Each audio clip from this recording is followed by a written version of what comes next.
I would now like to invite Her Excellency Berenice Owen-Jones to make some remarks.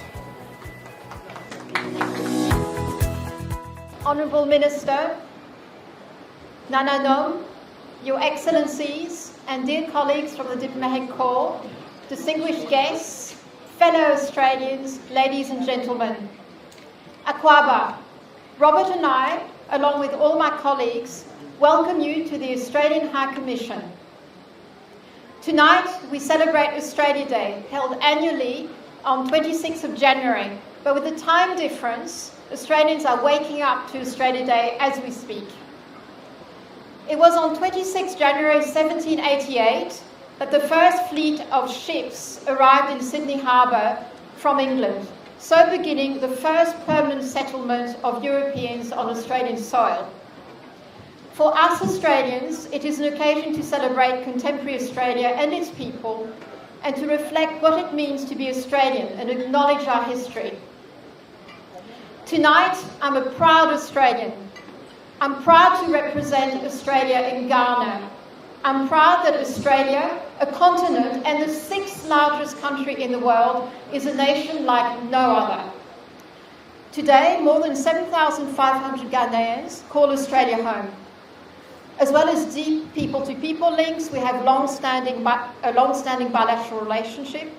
Australia indeed was one of the first countries in the world to recognise newly independent Ghana in 1957. The Australia-Ghana relationship is in better shape than ever. Just last month, Assistant Foreign Minister, the Honourable Tim Watts' visit to Ghana underscored that we have important shared bilateral strategic and economic interest.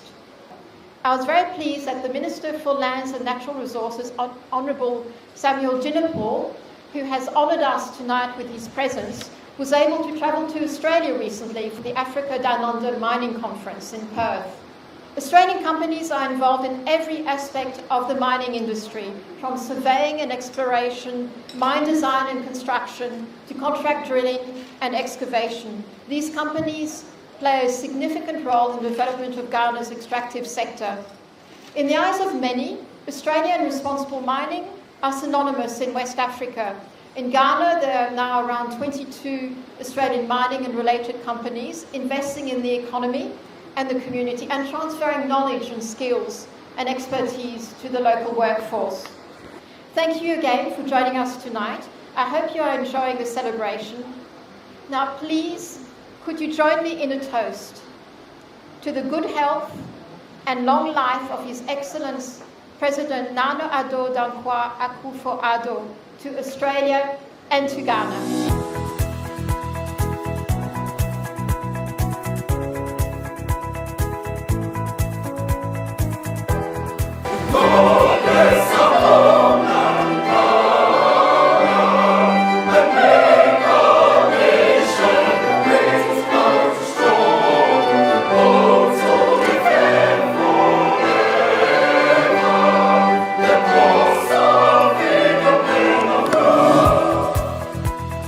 I'd like to invite the Honourable Minister Jinapor to deliver some remarks on behalf of the Government of Ghana.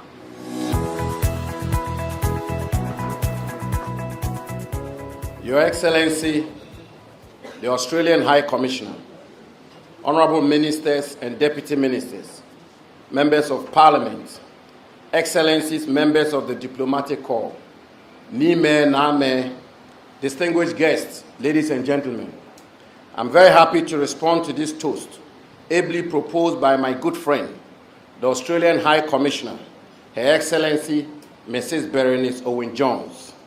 But let me, first of all, on behalf of the President of the Republic, His Excellency Nana Addo Dankwa Akufo-Addo, and the government and people of Ghana, express our sincerest felicitations to the government and people of the Commonwealth of Australia on the occasion of your National Day.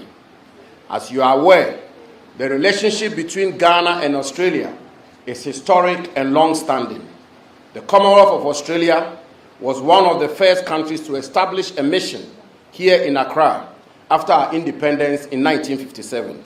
As members of the Commonwealth, we share common history, values, and institutions, including our commitment to democracy, good and accountable governance, rule of law, and respect for the individual liberties and human rights.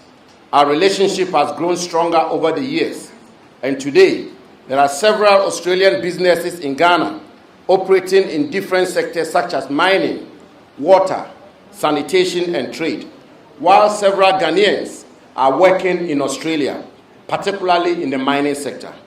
Last year, when I was in the historic city of Perth, referred to by many as the mining capital of the world, to participate in Africa Down Under, I was amazed by the number of high-skilled Ghanaians working in the Australian mining industry.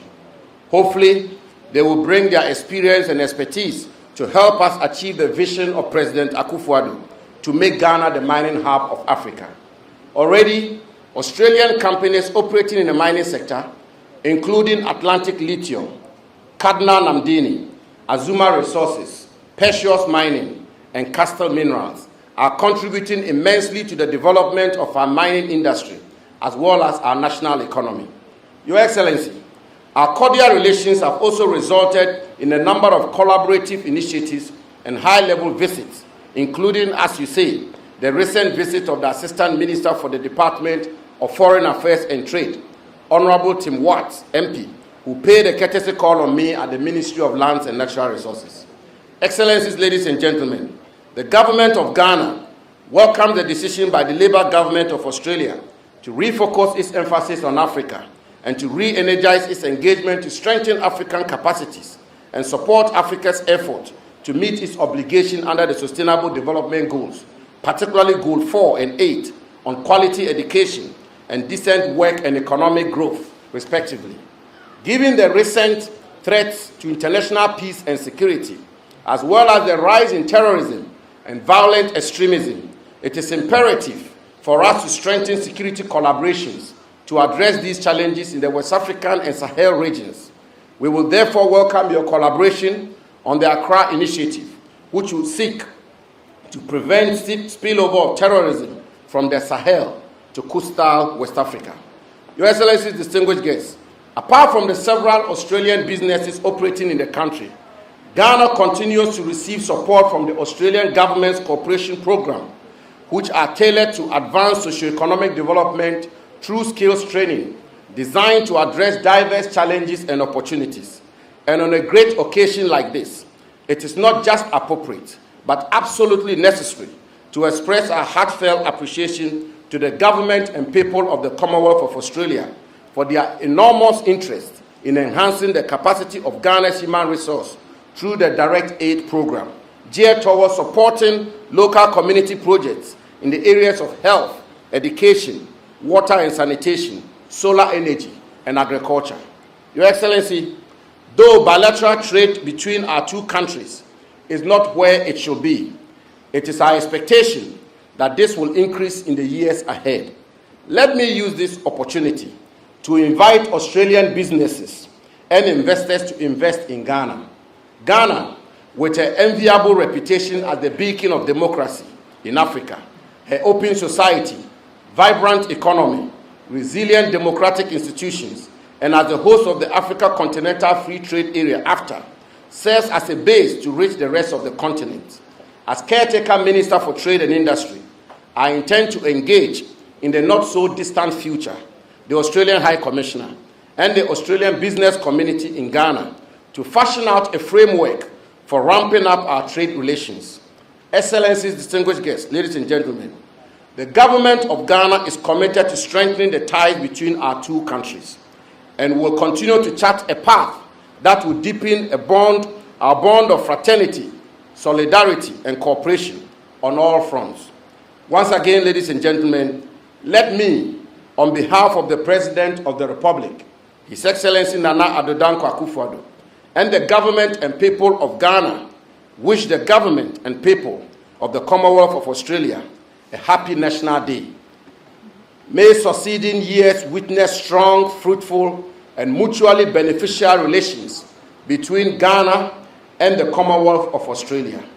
Respectfully, may I invite all of you, Excellencies, to join me in a toast to the continued health and well-being of His Majesty King Charles III, the head of state of the Commonwealth of Australia, to the Prime Minister, Honorable Anthony Albanese, MP, and to the prosperity of the people of the Commonwealth of Australia.